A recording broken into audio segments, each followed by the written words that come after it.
प्यारे बहनों और भाइयों, मेरा नमस्कार स्वीकार हो। आज हम आपके लिए बताएंगे कि प्राणोपासना क्या होती है।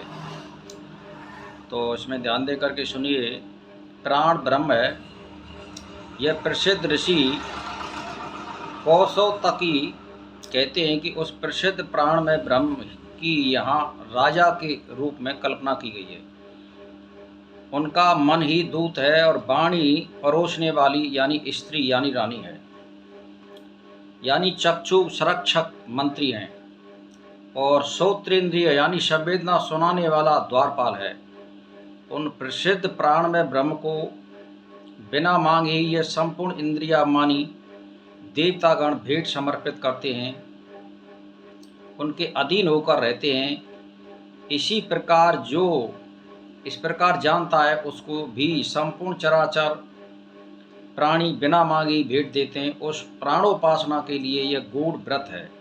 वह किसी से भी कुछ ना मांगे। ठीक उसी तरह वैसे ही कोई भिक्षु गांव में भीख मांगने पर भी कुछ नहीं पाता तो हताश होकर बैठ जाता है, कुपित होकर प्रतिज्ञा कर यहाँ का अन्न नहीं खाऊंगा। तात्पर्य यह है कि भिक्षु जिस दृढ़ता से अपनी बात पर डटा रहता है, इसी प्रकार उसको अपने व्रत पर अटल रहना चाहिए। जो लोग पहले इस पुरुष को कुछ देने से अस्वीकार कर चुके होते हैं, वे कुछ ना मांगने का निश्चय कर लेने पर इसे देने के लिए निमंत्रित करते हैं और कहते हैं, आओ हम तुम्हें देते हैं। दीनतापूर्वक दूसरों के सामने प्रार्थना करना ये याचक का धर्म होता है, तथा याचना करने वाला को ही दैन्य प्रदर्शन करना पड़ता है। याचना और दैन्य प्रदर्शन से दूर रहने पर ही यह लोग यों निमंत्रण देते हैं कि आओ हम तुम्हें देंगे।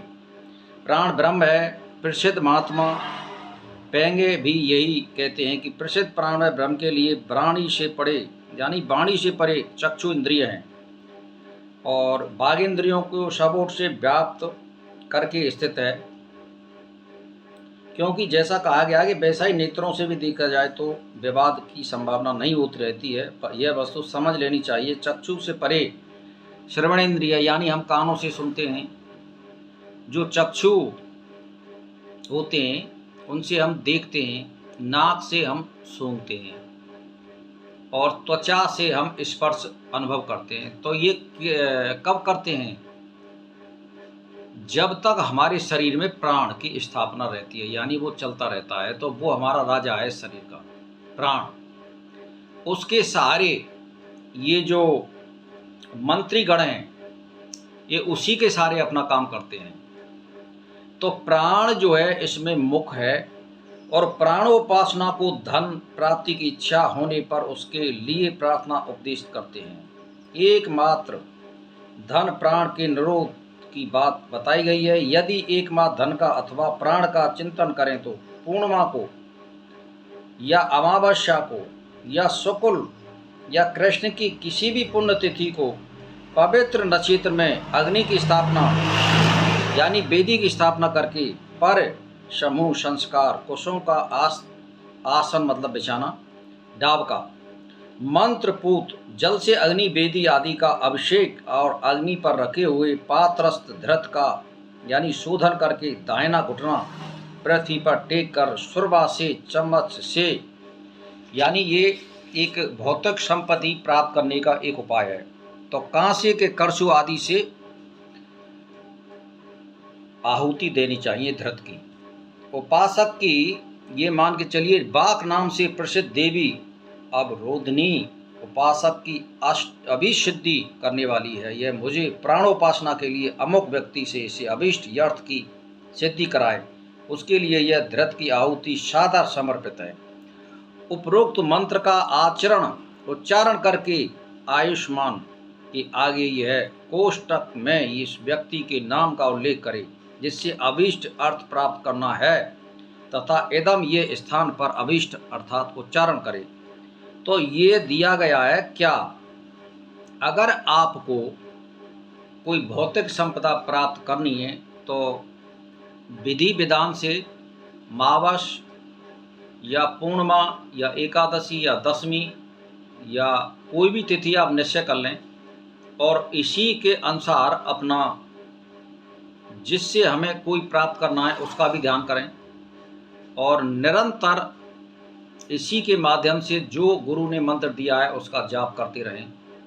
तो आपके लिए इस प्रकार आहुति देने के पश्चात सुगंध धूमगंध को सूंघकर होमा वशिष्ठ धृत के लेप से अपने अंगों का अनुमार्जन लेपन करके मौन भाव से धन स्वामी के पास जाए और अभीष्ट अर्थ के विषय में कहे कि इतने धन को मुझे आवश्यकता है, सो आपसे यहाँ मिल जाना चाहिए। यदि वह धन स्वामी दूर हो तो उस उक्त तो संदेश कहलाने के लिए उसके पास दूत भेज दे, जो करने से निश्चय ही वह अभीष्ट धन प्राप्त कर लेता है। यानी धन प्राप्ति का मतलब है आप सेठ के पास जाएं तो उसका नाम भी मालूम कर लें और बाकी नाम से आहुति गिरें, और एक भस्म बनाई जाती है, लेप बनाया जाता है और होम करते हैं जिस सुरबा से और जिस घी से, उसको भी आमंत्रित किया जाता है और उसका लेपन किया जाता है। और जिस व्यक्ति से हमें धन प्राप्त करना है शुभ कर्म के लिए, भाई आपको जैसे अनाथ बच्चों की सेवा करनी है या अपाजों की सेवा करनी है या हवन वगैरह करना है या परमार्थ के कार्य करने हैं, तो धन स्वामियों को प्रभावित करने के लिए ये क्रिया बताई गई है।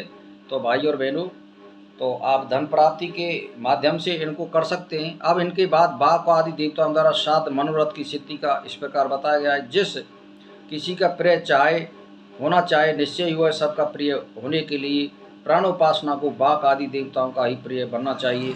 किसी एक पर्व के दिन पूर्वोक्त रीति से शुभ पुण्य तिथि और मुहूर्त में पहले अनुसार ही अग्नि की स्थापना, पर समूह पुरुषों का आसन, अग्नि वेदी आदि का अभिषेक, धृत का उत्पवन आदि करके, यानी कहने का मतलब ये है कि आप मंत्रों से आहुति दें। मंत्र का मेरा मतलब है आपको जो गुरु ने मंत्र बता रखा है। गायत्री मंत्र से दे सकते हैं, महामृत्युंजय मंत्र से भी दे सकते हैं और गुरु मंत्र से भी दे सकते हैं आहुति। इसमें वाचम ते मई जुहो मयम सो स्वाहाय, ये भी मंत्र दे रखा है। तो कहने का मेरा मतलब ये यथा असो काम सिद्ध यति स्वाहाय। तो ये आहुति दे रखी हैं, जैसे प्राण ते मई जुहो मयशो स्वाहाय, चक्षुस्ते मई जुहो मयशो स्वाहाय, श्रोत्रम ते मई जुहो मयशो स्वाहाय, मनस्ते मई जुहो मयशो स्वाहाय, प्रज्ञा ते मई जुहो मयशो स्वाहाय। ये जो आहुति हैं इनकी आहुति दे और उस धन लेने वाले का ध्यान करे और नाम उसका याद होना चाहिए, तो आपके लिए अभीष्ट कार्य के लिए धन मिल सकता है। यानी एक ये क्रिया है। तो इसका प्राणोपासना का मतलब है श्वास के द्वारा हमारे अंदर जो ब्रह्म आ रहा है और जा रहा है उसको वो प्रभावित करेगा, तो आपके काम और धन दौलत में सब वृद्धि होती चली जाएगी। आप अपने मंत्र पर विश्वास करिए, डाब का आसन बिछाइए, शुद्ध गाय का घी से हवन कीजिए, अच्छी सुगंधित सामग्री होनी चाहिए। इसमें जैसे आंवला है, हरड़ है, बहेड़ा है, इनकी भी सामग्री होनी चाहिए। बेलपत्र का फल होता है उसकी भी इसमें मिलावट करें, तिल का मिलावट करें, और जो गुग्गुल गोंद आता है उसको भी मिलाएं सुगंधी बढ़ाने के लिए, और गिरी गोला भी मिलाएं। तो आपके अभीष्ट की और धन दौलत की पूर्ति अवश्य होगी। दीर्घ काल और निरंतर करते जाएं। वैसे ये आपके लिए फलदायी तब होगा 3 अनुष्ठान करें। इसके लिए 3 अनुष्ठानों का मतलब है आप 31 दिन के या तो 3 करें या एकदम से 100 दिन का अनुष्ठान करें, तो आपको निश्चित धन और दौलत की प्राप्ति होगी। तो भाई और बहनों, मैं तो एक ही बात कहना चाहता हूँ, अगर आपको परमार्थ करना है और परमार्थ हेतु कुछ करना है तो इस विधि को भी अपना सकते हैं प्राणोपासना के द्वारा। और परमार्थ करने के लिए हमको शास्त्रों का सहारा लेना चाहिए, और जिससे मैंने आपको 4-5 मंत्र बता भी दिए हैं। अगर नहीं मंत्र इसको याद होता है तो आप अपने गुरु मंत्र से भी इसको कर सकते हैं। तो इसमें सबसे पहले आपके लिए आसन शुद्धि ढाब का आसन होना चाहिए, और जो सुरवा होता है जिससे हम हवन गेरते हैं वो कांसे का होना चाहिए और तांबे का लोटा होना चाहिए और वेदी शुद्ध और साफ और बिल्कुल लिपि पुती, रोजीना उसको शुद्ध साफ करें और हवन करें, तो आपके लिए निश्चय सिद्धि मिलेगी। तो भाई और बहनों, इसी के साथ मेरा नमस्कार स्वीकार करो।